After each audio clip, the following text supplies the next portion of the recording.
Salut les gars, ce matin unboxing d'un pain de cocaïne. Une fois de plus, on a reçu un paquet de terroristes. Et ceci nous vient de la part de tonton Mick. D'un tonton Mickey. Et je ne sais pas ce que c'est. Tonton Mickey, souvenez-vous, dont on a réparé la BT. Et attention.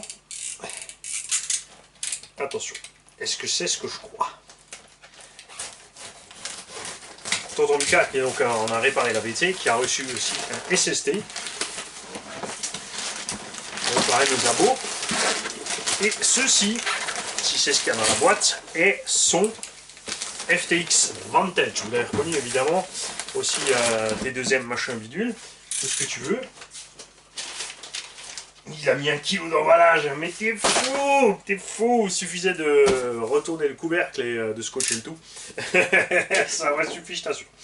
Donc si c'est ça, c'est son FTX Vantage avec lequel il a commencé le modélisme et avec lequel il s'est éclaté. C'est un peu lourd quand même pour un FTX Vantage. Mais c'est bien lui. Alors, avec la machine, nous avons des batteries. Des petits pneus de 1/10 piste qui ne serviront à rien dans ce cas-là. Les huiles qu'il a utilisées pour faire la machine.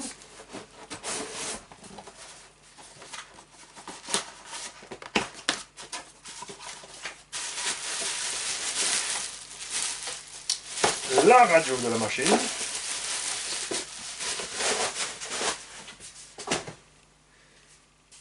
Et l'engin, que normalement il me semble que vous avez aussi déjà vu ici.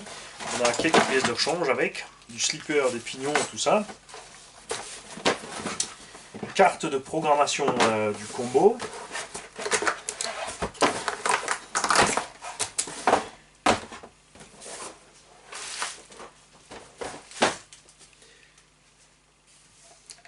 Il a reçu une autre carrosserie puisque celle d'origine forcément à un moment est morte. Et une suspension qu'il a appris à régler avec le temps.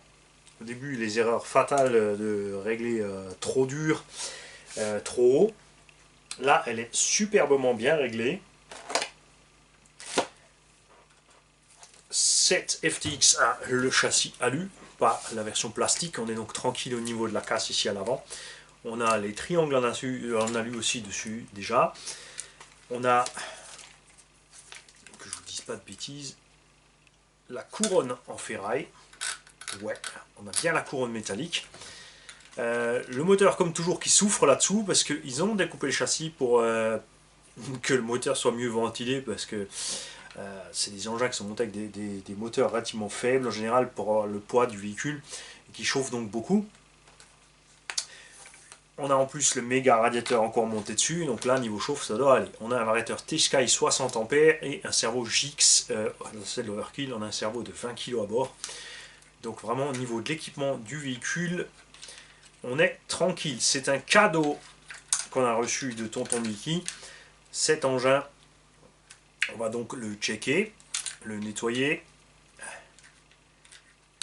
Au niveau des réglages, on n'aura pas grand chose à faire, je pense, puisqu'il nous a fait ça tout bien. Il a laissé les diffs avant-arrière légers, puisque c'est un engin qui n'a pas de diff centrale. Ça sera très bien pour un débutant comme ça.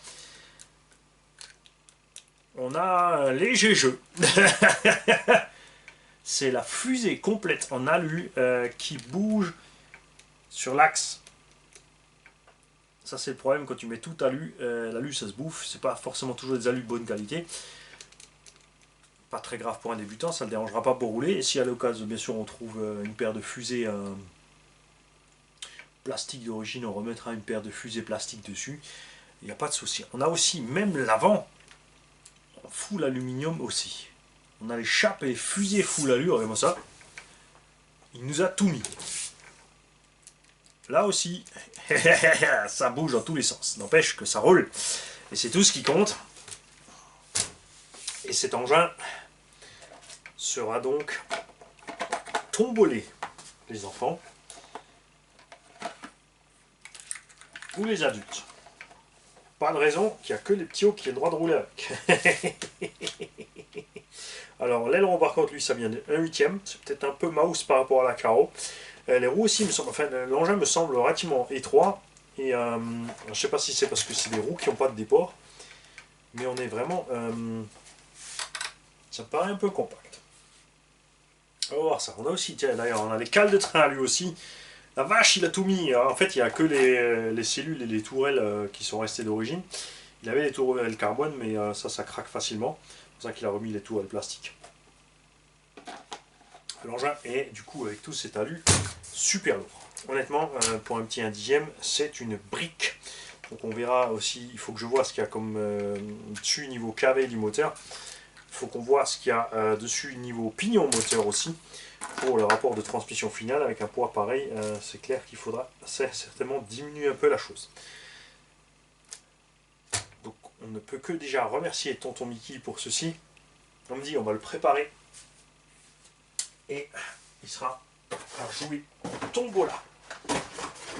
Et là, j'ai vraiment de plus en plus de machines à jouer au tombola. Et le temps m'est compté. Mais on va y arriver. Pas de panique. On va se faire, franchement, avec tout ce que j'ai là, si j'arrive à le faire, je pense qu'on arrivera à faire... si on part sur une... Bon, on va faire plus qu'une la semaine. Peut-être juste le mercredi, comme c'est le jour pour les enfants. Il y a de quoi faire 15 jours de tombola si j'en fais une tous les jours. Je pense facilement pouvoir réussir à faire une quinzaine de machines à tombola. Entre 10 et 15 par là. Je ne vais pas m'avancer parce que j'en ai vraiment de partout. Et sans compter que j'ai encore de la pièce, j'ai des machines qui sont en morceaux. J'ai suffisamment de morceaux de certaines machines pour en refaire d'autres. Après, ce que j'aime bien faire souvent aussi, c'est de faire une machine plus un gros tas de pièces. Parce que c'est plus sympa pour un débutant. Ça lui permet d'être tranquille. Parce que de la casse, ça arrive vite au début. C'est clair. Enfin, même après. Vous avez vu, là, on a une petite période où on massacre un peu tout. Voilà, il y a des jours comme ça. Salut.